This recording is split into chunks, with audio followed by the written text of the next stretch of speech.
So as we count down in Las Vegas here this morning, Donald Trump and Hillary Clinton set to square off one last time before the last election. But instead of focusing on her, Donald Trump has really spent most of his time going after the media, going after Paul Ryan on Twitter in particular. Here's some of what he has been saying. The Democrats have a corrupt political machine pushing crooked Hillary Clinton. We have Paul Ryan always fighting the Republican nominee.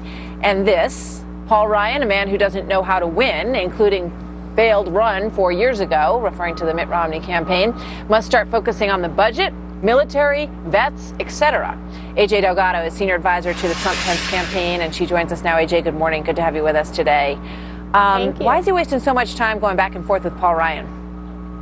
He's not wasting any time at all. Mr. Trump is spending the vast majority of his time traveling across the country, speaking about the real issues, engaging with the American public. It's unfortunately Paul Ryan who's spending time criticizing indirectly and directly Mr. Trump rather than focusing on preventing Hillary Clinton, as any good and proper conservative would, or any good and proper American patriot should try to do this election season. He's focused on trying to distance himself from Donald Trump, which will only harm Paul Ryan rather than on defeating Hillary Clinton. It's a shame. Could be. We'll see. You know, in terms of Paul Ryan, it was really the video that seemed to be the tipping point for him in terms of his ability to support Mr. Trump. Was there any effort from Donald Trump to reach out to Paul Ryan and say, look, you know, let's have a phone conversation. I'd like to talk to you about this. I want to keep your support. Did that ever happen?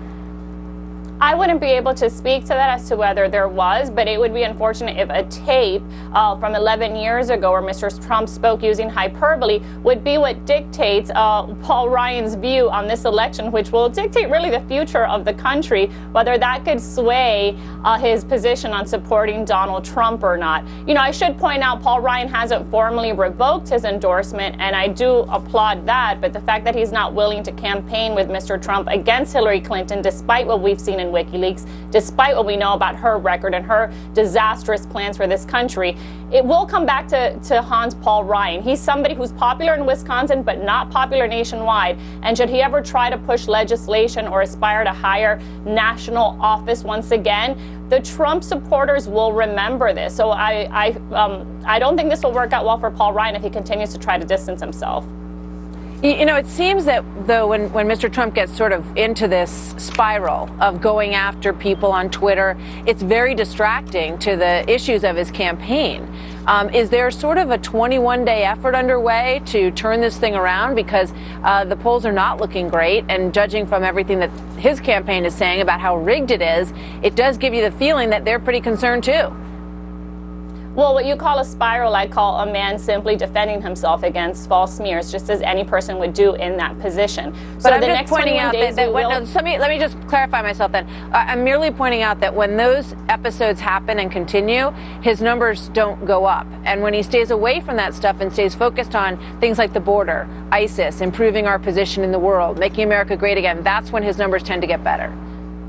Right, when he tries to stay focused on that in the media, you know, with the exception of Fox News, which has been fairly fair to him, doesn't allow him to stay focused on the issues, continues to try to distract the American public with these false, scandalous, ridiculous allegations. So he does want to get back to the issues. He is focused on the issues. He talks about them every day to thousands of Americans in public, in person, on the campaign trail. And we'll see that again at the debate. He's won the last two debates. We won the VP debate because when Donald Trump talks about the issues, the American public says, that's our guy, that's our champion. So we'll see that again on Wednesday.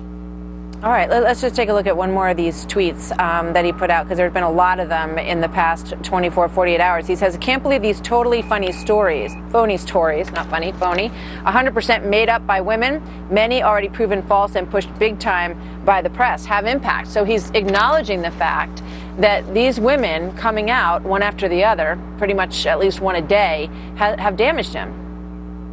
Well, absolutely. I don't think anybody would dispute that. When you have the media pushing it 24/7, of course it will make a dent. But you also have a smart, informed American public who who in the past 24, 48 hours has looked at all the information that has come out and said, whoa, these stories are bogus. And that's why we've seen even elected officials who initially said, I can't support Donald Trump when the tape came out or one or two of these stories, now backtracking and saying, whoa, I spoke too soon. I do support Donald Trump. The American public is doing that as well. So we've had a little bit of a rough few days, just as anybody would, with this media onslaught of fake, false, horrifically malicious stories. But now we're seeing the American public bounce back and say, uh-oh, wait, the facts show these stories were bogus.